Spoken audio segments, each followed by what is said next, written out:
হুগলির চুঁচুড়ায় জুডো প্রশিক্ষণ কেন্দ্রের পথ চলা শুরু। এদিন চুঁচুড়ার প্রিয়নগরে টেকনো ইন্ডিয়া জুডো একাডেমি আর ওয়েস্ট বেঙ্গল জুডো অ্যাসোসিয়েশনের যৌথ উদ্যোগে শুরু হলো বাংলার প্রথম জুডো প্রশিক্ষণ কেন্দ্র। যে জুডো খেলার প্রশিক্ষণ নিয়েছিলেন খোদ কবিগুরু রবীন্দ্রনাথ ঠাকুর। বিশ্বকবি রবি ঠাকুর সেই সময় বাংলার ছেলেমেয়েদের জন্য এই খেলার মাহাত্ম্য উপলব্ধি করেছিলেন।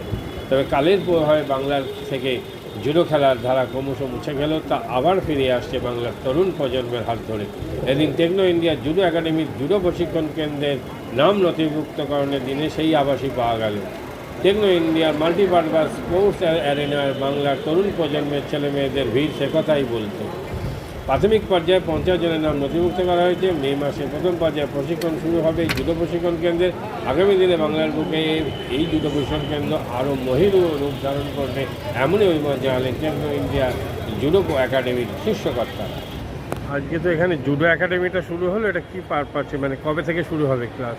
এটা আজকে আমরা একটা অল বেঙ্গল সিলেকশন ট্রায়ালের মাধ্যমে আমাদের যে টেকনো ইন্ডিয়া জুডো একাডেমিটা সেটা আজকে স্টার্ট হচ্ছে একটা ট্রায়ালের মাধ্যমে, এবং এখান থেকে 50 জন বাচ্চা আজকে আমরা সিলেকশন করব, এবং এই প্র্যাকটিসটা আমরা নেক্সট মান্থের ফার্স্ট উইক থেকে আমরা স্টার্ট করার প্ল্যানিং আছে। জেলাতে তো এই প্রথম, তাছাড়া কি আরও বড় মাপে কিছু কমে? কোন এজ লিমিট, কতদূর পর্যন্ত শিখতে পারবে, কী কী পার্টিসিপেশন করতে পারবে এইভাবে? এখানে সাব জুনিয়র থেকে শুরু হচ্ছে, 10 বছর বয়স থেকে শুরু করে আপ টু সিনিয়র অবধি। সাব জুনিয়র, ক্যাডেট, জুনিয়র এবং সিনিয়র চারটে গ্রুপেরই আমরা এখানে ট্রেনিং দেওয়া হবে। সেইভাবেই আমাদের এখানে প্ল্যানিং করে ট্রেনিং করানো হবে। আচ্ছা, মানে জুডো একাডেমি কি রাজ্য জুডো একাডেমির আন্ডার না টেকনো ইউনিভার্সিটির আন্ডারে? না, এটা অ্যাকচুয়াল দুটো মিলেই, মানে টেকনো ইন্ডিয়া অর্গানাইজ করছে but supported by West Bengal judo association, এইভাবে আমরা করছি। আচ্ছা, প্রত্যেক জেলাতেই আছে না? হুগলি জেলাতে প্রথম হলো এটা? হুগলি জেলা, এটা হুগলি জেলা নয়, এই ধরনের একাডেমি আমাদের পুরো ওয়েস্ট বেঙ্গলে ফার্স্ট টাইম হয়। West Bengal first time. Eastern জোনেও এরকম ধরনের private university, private academy, sports university first time আমাদের হয়েছে। এটার জন্য আমরা আমাদের এমডিসিআরসি এসআরসি স্যারকে আমরা ধন্যবাদ জানাচ্ছি, এবং আমাদের যিনি সিও স্যার আছেন অভিজিৎ স্যারকেও আমরা ধন্যবাদ জানাচ্ছি। ওনারা এত সুন্দর একটা ইনফ্রাস্ট্রাকচার আমাদের ওয়েস্ট বেঙ্গল জুডো অ্যাসোসিয়েশনের বাচ্চাদের করে দেওয়ার জন্য। দেশের স্পোর্টস ইউনিভার্সিটি একমাত্র পাঞ্জাব হরিয়ানায় আছে, তাছাড়া কোথাও নেই। এই যে বাংলায় এরকম একটা প্রতিষ্ঠান হচ্ছে, এই ব্যাপারটা কি চোখে দেখছেন? এই ব্যাপারটা আমাদের সিনিয়র একজন আছেন পার্থ ঘোষ, উনি এক্স পুলিশ কোচ, হ্যাঁ, উনি ব্যাপারটা একটু মনে হয়। এই স্পোর্টস একাডেমি কি সব পারপাসেই হবে তো? নিশ্চয়ই না, শুধু আপাতত শুরু হলো, কী কী হবে, কোন দিকে যাবে? এখন ব্যাপারটা এটা টেকনো ইন্ডিয়া এটা তৈরি করছে, এটা ইনফ্রাস্ট্রাকচারটা এটা তৈরি হচ্ছে। তো ইনফ্রাস্ট্রাকচারের মধ্যে সব গেমই আছে আমরা যতটুকু জানতে পেরেছি, এবং জুডোটাকে ইনক্লুড করেছে, যেহেতু জুডোটা একটা ইন্টারন্যাশনাল অলিম্পিক গেম। এবং আমাদের বেঙ্গলে আমরা এত বড় একটা গ্রাউন্ড পেয়েছি টেকনো ইন্ডিয়ার মতন, যেখানে আমাদের আগামী দিনে এমনি আমাদের ইন্টারন্যাশনাল প্লেয়ার আছে, আমাদের হাওড়া ডিস্ট্রিক্টে সে প্লেয়ার আছে, এবং আগামী দিনে আমরা এই টেকনো ইন্ডিয়ার মতন একটা গ্রাউন্ড যদি আমাদের পেছনে থাকে, তাহলে আগামী দিনে আমরা আরও ইন্টারন্যাশনাল লেভেলের প্লেয়ার আমরা দিতে পারবো। এটা আমাদের পরিপূর্ণ ভরসা আছে, এবং আমাদের চিফ কোচ আছে পার্থ সেনগুপ্ত, এই ইন্টারন্যাশনাল কোচ, ওনার আন্ডারে বাইরে ইন্টারন্যাশনাল লেভেলে টিম প্র্যাকটিস করে এখান থেকে গেছিলো, এবং সেখান থেকে মেডেলও নিয়ে এসছে। এটা আমাদের ওয়েস্ট বেঙ্গল জুডো অ্যাসোসিয়েশনের একটা গর্ব, এবং টেকনো ইন্ডিয়া যে এই জিনিসটাকে অ্যাকসেপ্ট করেছে, আমরা টেকনো ইন্ডিয়াকে এর জন্য আমরা অনেক ধন্যবাদ।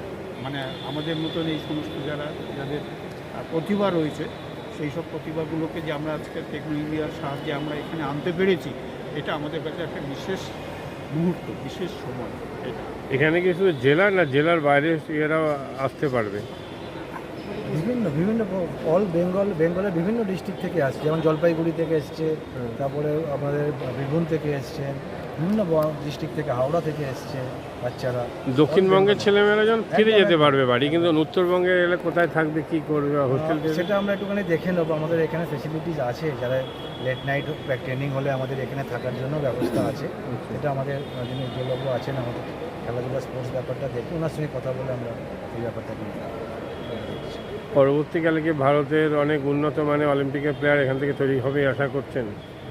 সুবিধা, এটা আমাদের শিবু স্যার বলবেন। প্রথম কথা হচ্ছে যে এরকম আনন্দের ব্যাপার যে কবিগুরু রবীন্দ্রনাথ ঠাকুর ভারতবর্ষে প্রথম বিশ্বভারতী শান্তিনিকেতনে এই জুডোটা নিয়ে এসেছিলেন।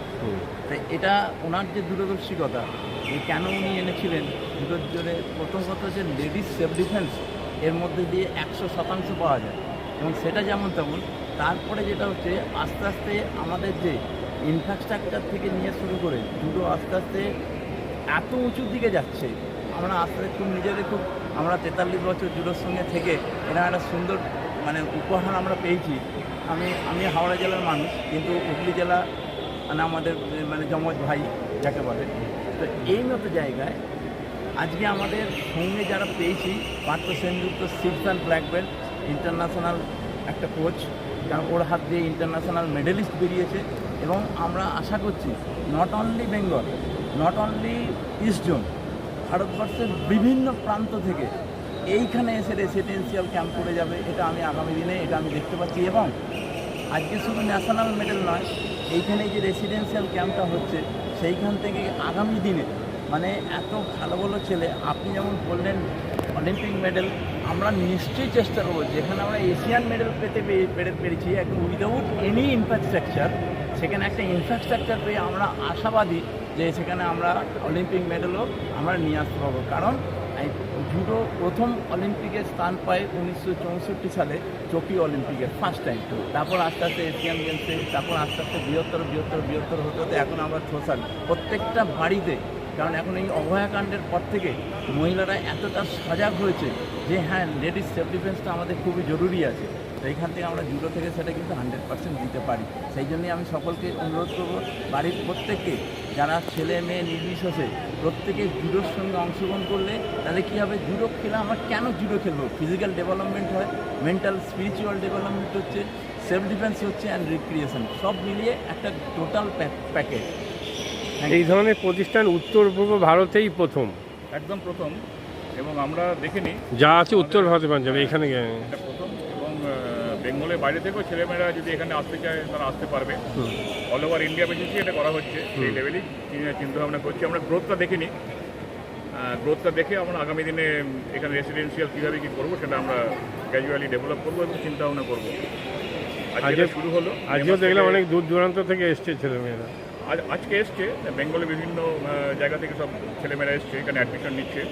মে মাস থেকে ওনার তত্ত্বাবধানে এটা শুরু হবে, পাঠ্যবাবু তত্ত্বাবধানে আমাদের এখানে ট্রেনিংটা শুরু হবে। তারপর আমরা গ্রোথটা দেখে নিই। According to growth gradually you are developing our. কম খরচে বিশ্বমানের আধুনিক চিকিৎসার হুগলির মিডল্যান্ড নার্সিংহোমে বাংলার বিশিষ্ট চিকিৎসকরা এই নার্সিংহোমে রোগীদের চিকিৎসা করেন। জটিল রোগের চিকিৎসার জন্য রোগীদের আর দক্ষিণ ভারত যাওয়ার দরকার নেই। হুগলির মিডল্যান্ড নার্সিংহোমে পাওয়া যাবে বিশ্বমানের আধুনিক চিকিৎসা পরিষেবা। এখানে প্রসূতি, মা ও সদ্যজাত শিশুদের বিশ্বমানের আধুনিক চিকিৎসা পদ্ধতিতে চিকিৎসা করে থাকেন গাইনো ও শিশু চিকিৎসকরা। দুপুর 12টা হোক বা রাত্রির 12টা, রোগীদের জন্য 24 ঘন্টা চিকিৎসা পরিষেবা বজায় রেখেছে হুগলির মিডল্যান্ড নার্সিংহোম। আমি ডক্টর মানস ঘোষ, আমি মিডল্যান্ড নার্সিংহোমের মেডিকেল ডিরেক্টর। বিশেষত্ব বলতে যেটা আপনি বললেন, একটা হচ্ছে এনআইসিইউ, নিউনেটাল কেয়ার ইউনিট। আমি বলতে পারি এটা আমাদের আশেপাশে হুগলি জেলায় নেই। নিউনেটাল মানে হচ্ছে যেটা বাচ্চা জন্মের পরেই প্রথম 28 দিনকে আমরা নিউনেট বলি, প্রথম ফার্স্ট 4 উইকস। তো এই সময়ে বাচ্চাদের সমস্ত রকমের চিকিৎসায় বলুন বা তাদের দেহের গঠন বলুন বা তাদের রোগগুলোই বলুন, সেগুলো সবগুলো অন্যান্য বাচ্চা মানে তার থেকে বড় বাচ্চার থেকে কিন্তু অনেকটাই আলাদা।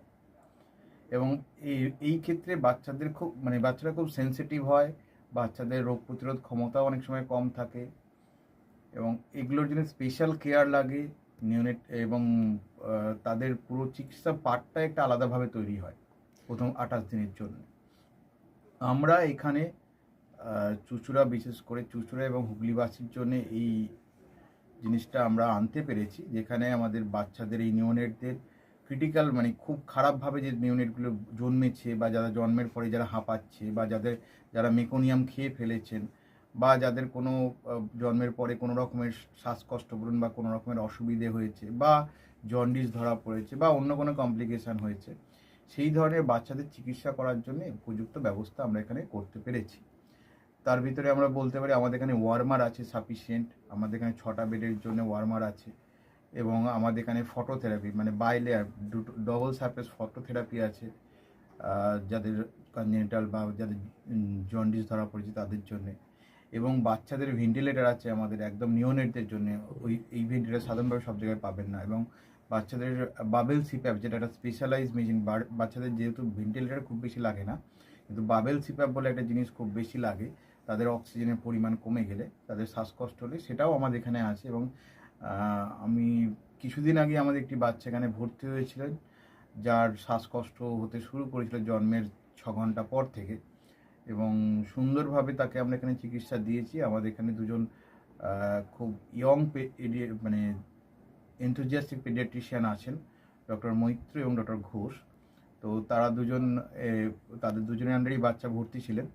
অন্য পেডিয়াট্রিশিয়ানরাও আসেন, বাট এনারা আমাদের এখানে সবসময়ই থাকেন মোটামুটি একটা স্তম্ভের মতো আমাদের নিওনেটাল কেয়ার ইউনিটের জন্য।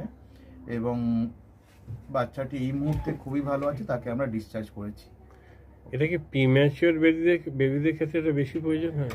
ভীষণভাবে প্রিম্যাচিওর বেবি যারা একটু আগে জন্মেছেন বা যাদের ওয়েট কম হয়েছে, এবং অনেক সময় মায়ের বা ওয়েট অনেক সময় বেশি ওয়েট হলেও যে সেটা ভালো সেরকম নাও হতে পারে, যেমন ডায়াবেটিসের ক্ষেত্রে হতে পারে। তো অনেক সময় বাচ্চাদের বারবার জন্মানোর পর সুগার ফল করছে, এটাও আমরা দেখি।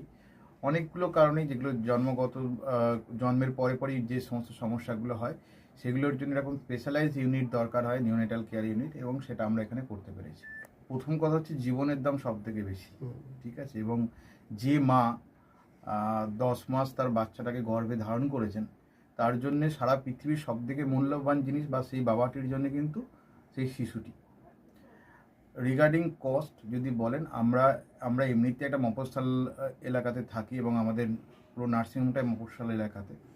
আমরা সেটার কথা মাথায় রেখেই আমাদের যে সমস্ত কস্টগুলো রেখেছি। এবং এই যেটা বললাম কয়েকদিন আগেই আমাদের একটি বাচ্চা যাকে হঠাৎ করে শিফট করতে হয়েছিল নিকুতে, সেই চিকিৎসা পেয়ে গেল। তার বাবা মা দুজনেই খুব স্যাটিসফাইড। আমাদের যে ফেসবুক পেজ আছে, সেখানে আপনারা তাদের কথা শুনলে বুঝতে পারবেন। এবং কস্ট মানে যথেষ্ট রিজনেবল। আমি একেবারে কম বেশি এরকম বলবো না, আমি বলবো রিজনেবল। আমাদের মফস্বলের জন্য যেটা হওয়া উচিত সেই রকমই করা আছে। হুগলির কোদালিয়া জাতীয় যুব কম্পিউটার সাক্ষরতা মিশন স্কুল পড়ুয়াদের পাশাপাশি তরুণ প্রজন্মের কাজে স্বনির্ভর হওয়ার জন্য বিশ্বমানের কম্পিউটার প্রশিক্ষণ কেন্দ্র। এখানে ক্লাস 3 থেকে ইঞ্জিনিয়ারিংয়ের কম্পিউটার কোর্স পর্যন্ত প্রশিক্ষণ দেওয়া হয়। এই হুগলির কোদালিয়া জাতীয় যুব কম্পিউটার সাক্ষরতা মিশন প্রশিক্ষণ কেন্দ্র থেকে কম্পিউটারের প্রশিক্ষণ নিয়ে দেশে বিদেশে অনেক ছাত্রছাত্রী আজ প্রতিষ্ঠিত। স্বল্প ফিতে ছাত্রছাত্রীদের বিশ্বমানের কম্পিউটার প্রশিক্ষণ দিয়ে এই কেন্দ্র এক বেঞ্চি দৃষ্টান্ত সৃষ্টি করেছে। বন্ধন নিউজের ক্যামেরায় ধরা পড়ল সেই দৃশ্য। নমস্কার, জাতীয় যুব কম্পিউটার সাক্ষরতা মিশন কোদালিয়া, আগে জুনিয়র ফ্যাকাল্টি। এখানে ক্লাস 3 থেকে ইঞ্জিনিয়ারিং অবধি সমস্ত রকম কোর্স করানো হয়, এবং তার সাথে সাথে প্রফেশনাল কোর্স যেমন সি++, জাভা, পাওয়ার বিআই, tally, GST, web development, app development, পাওয়ার বিআই এক্সেট্রা সব রকমের কোর্স করানো হয়, কম্পিউটার কোর্স করানো হয়। এখানে ইংলিশ মিডিয়াম এবং বাংলা মিডিয়ামের দুরকম স্টুডেন্টদেরই সব রকম কোর্স করানো হয়।